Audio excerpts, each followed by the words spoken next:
Before we dive into this satisfying story, if you enjoy content like this, smashing that subscribe button really helps out the channel. It's free, takes 1 second, and helps me keep making these stories. Alright, let's get into it. Be me, name is Paxton. 35 years old, sitting in my new corner office at Ascend Technologies. Looking at my first paycheck from this job. 40% more than I made at my old company. Plus signing bonus, plus better benefits. Plus stock options that might actually be worth something. My phone buzzes with a LinkedIn notification. Another former colleague from Luminary just updated their status. Griffin, senior engineer, just started at Meridian Systems. That's the 4th one this month. The 8th one this quarter. All men. All top performers. All quietly walking out the door. While Fiona sits in her office. Wondering why the projects aren't getting done. Wondering why the clients are complaining. Wondering where all her talent went. I could tell her exactly where they went. They went to companies that pay them fairly. Companies that don't block their raises. Because of what's between their legs. But she won't ask me. Because she doesn't know she should. That's the thing about quiet exits. No scenes, no arguments, no reasons given. Just resignation letters and empty desks.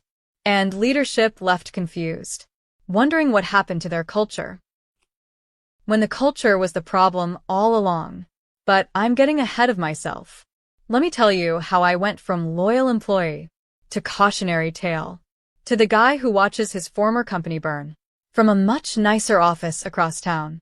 I joined Luminary Tech Solutions 6 years ago. Employee number 47.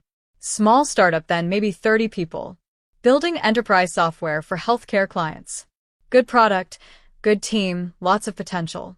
I was a mid-level developer when I started. Worked my way up through results. Senior developer by year 2. Tech lead by year 4. Senior architect by year 5. Every promotion earned through performance. A late nights, weekend deployments, crisis management. I was the guy who fixed things when they broke. The guy who designed systems that didn't break. The guy clients asked for by name. My performance reviews were consistently excellent.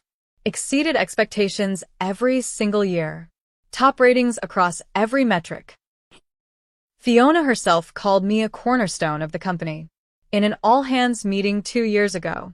Said she couldn't imagine Luminary without me. Funny how things change. Luminary grew fast over those 6 years. From 30 to 180 employees. From $3 million to $45 million revenue. Series B funded, real player in the healthcare tech space. Fiona had built something impressive. I respected her for it. She was driven, smart, ambitious. Knew how to raise money and close deals. The business side was her strength. The technical side was mine. Good partnership, mutual respect. Or so I thought. Then the equity compensation initiative happened. 3 years ago, Fiona announced a company-wide review. External consultants analyzing pay structures. Looking for inequities and gaps. Standard corporate exercise seemed reasonable. I didn't think much of it. My compensation was fair, market rate. I'd gotten raises every year based on performance. Never had complaints. The consultants found what consultants always find. Disparities that justified their fees. Specifically, they found that on average, male employees made 12% more than female employees. In comparable roles at comparable tenures. Fiona was disturbed by this finding.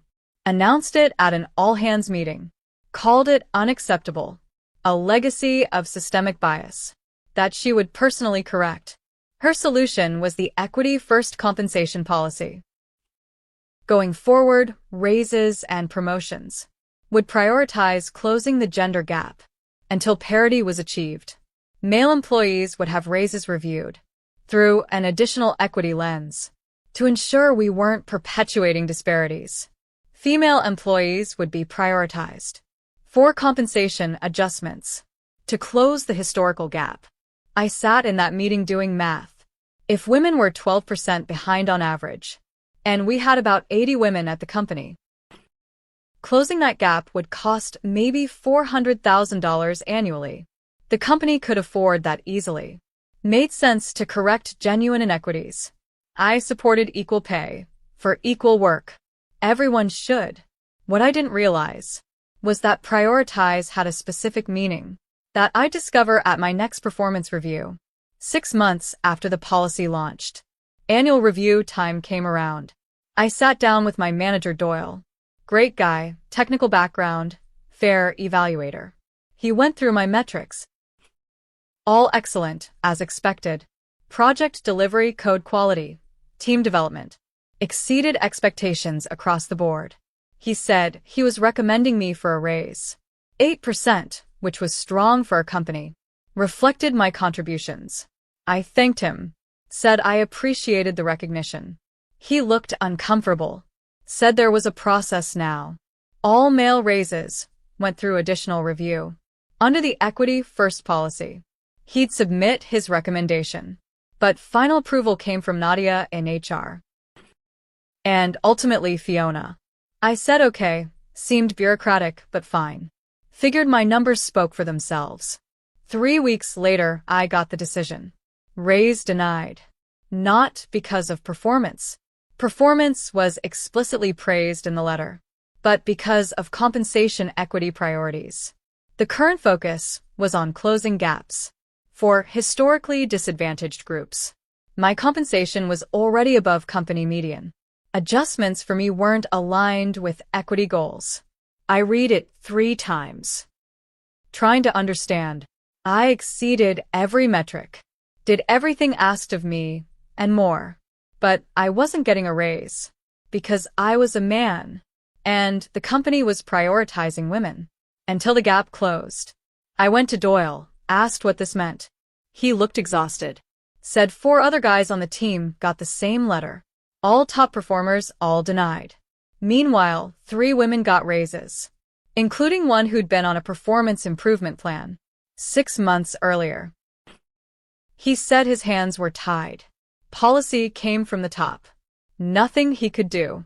I asked how long until the gap closed. He said maybe 2 or 3 years. At current pace. 3 years of no raises. While doing excellent work. While watching less qualified people get ahead. Because of gender. I didn't make a scene. Didn't file a complaint. Didn't post on social media. Just went back to my desk.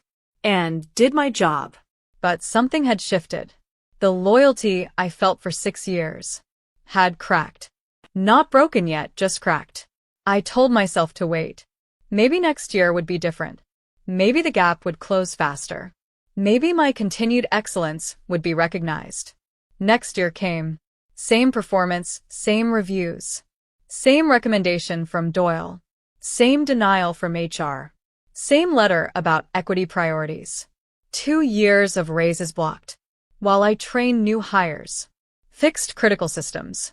Saved a major client relationship. Did everything right. And got nothing. Meanwhile, I watched the market. Former colleagues at other companies. Getting promoted, getting raises. Moving up while I stayed frozen. LinkedIn recruiters reached out constantly. Senior architect roles, principal positions. Compensation packages 30 to 40% higher. At companies that just wanted good work. Didn't care about equity, lens reviews. Just wanted results. I started taking calls. Not seriously at first. Just curious what was out there. The more I talked, the more I realized. I was being dramatically underpaid.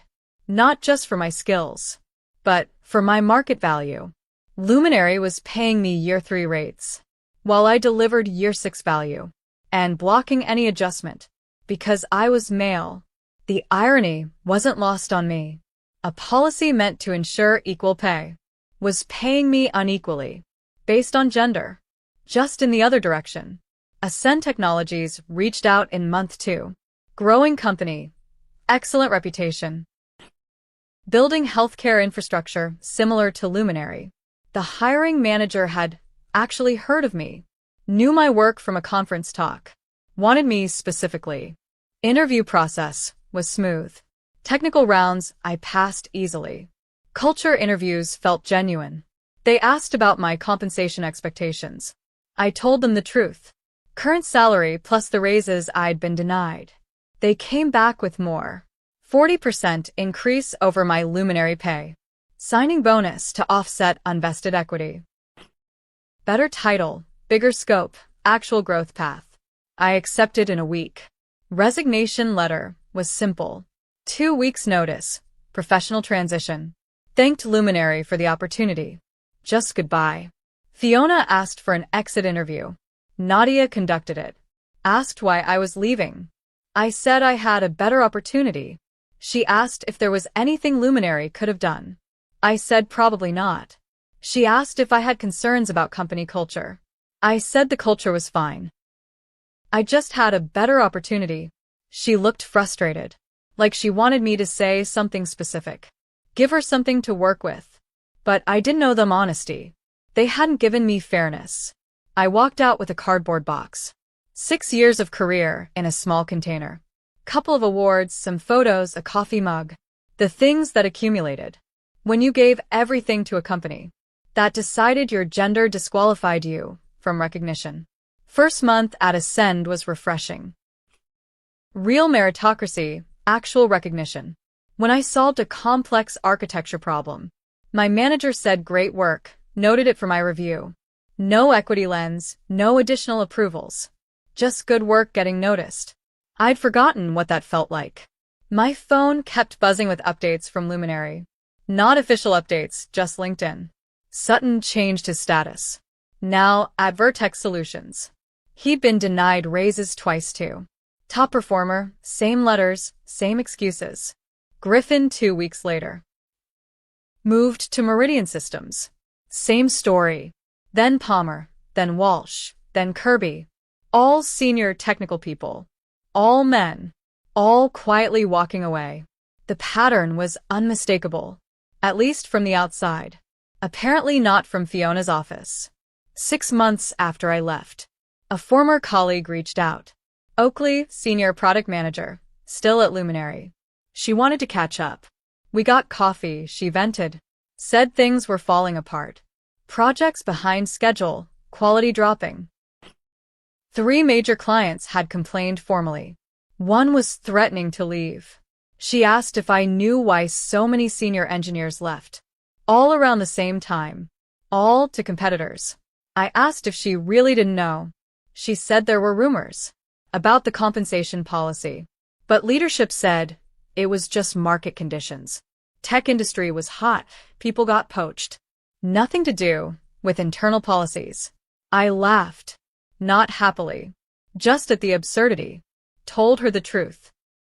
Every guy who left was denied raises. For years. While doing excellent work. Because of the equity policy. We didn't leave for market conditions. We left because we weren't being paid. She was quiet for a long moment. Said she hadn't realized. The women on the team didn't know. Nobody was talking about it. Because nobody complained. We just left. That's the thing about quiet exits. They don't generate feedback. Don't create documentation. Don't give leadership a chance to fix things. Just drain the talent silently. Until one day you realize all the people who made things work are gone. And you don't know why. Because they never told you. Because you never asked. Because the policy created a culture where men knew complaining was pointless. So they just didn't. They voted with their feet instead. Year after I left, Luminary lost their biggest client. Implementation failed. Deadline missed. The project had been led by Palmer. Before he left, his replacement didn't understand the codebase. Made critical mistakes. The client walked. $4 million annual contract. Gone because the guy who built it had been denied raises until he quit. Fiona issued a company-wide statement about market challenges and industry headwinds. No mention of the 12 senior engineers who'd left in 18 months. No mention of the policy that pushed them out. Just corporate speak about resilience and adaptation. 2 years out now. Luminary is struggling. Revenue flat, growth stalled. Series C fell through. Valuation dropped 40%. They're cutting costs, freezing hiring. The irony is they probably canceled the equity policy. Now that there's no money for any raises. Problem solved, I guess. Fiona gave an interview to a tech publication about the challenges of scaling and retaining talent in a competitive market. She said the industry needed to do better at creating environments where people wanted to stay. I almost commented, almost typed exactly what would create that environment. Pay people fairly based on performance. Don't discriminate based on gender in either direction.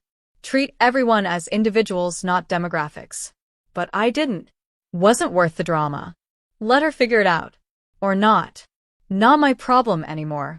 Ascend promoted me last month. Principal architect, leading a team of 12.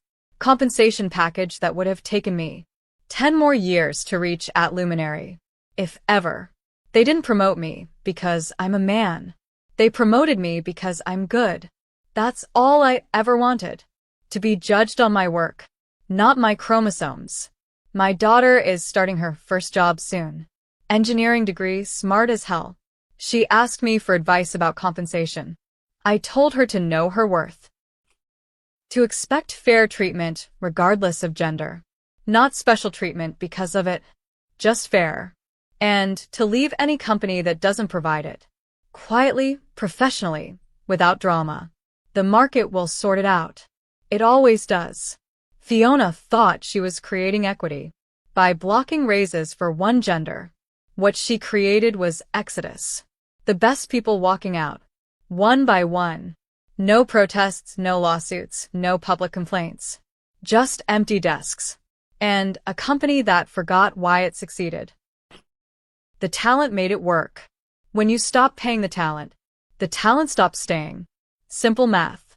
But apparently too simple for someone focused on equity equations instead of basic business reality. Anyway, that's the story of how a feminist boss blocked male raises to close a gender gap and watched her best performers disappear. Not with anger. Not with confrontation. Just resignation letters and forwarding addresses to companies that paid fairly. Based on work, not demographics. The gap probably closed eventually. Hard not to close a gap when everyone on one side leaves. But there's no company left to celebrate. Just empty offices and missed quotas. And a CEO still wondering what happened to the culture she thought she was building. Turns out you can't build culture on discrimination. Even discrimination you think is justified. Even discrimination in the name of equity. People notice when you treat them unfairly. They don't always complain, but they always remember. And eventually they always leave. The only question is whether you'll understand why. Before it's too late. Fiona still doesn't understand. Probably never will. That's okay. I've stopped caring. Too busy being successful. At a company that judges me on my work, not my gender. Imagine that.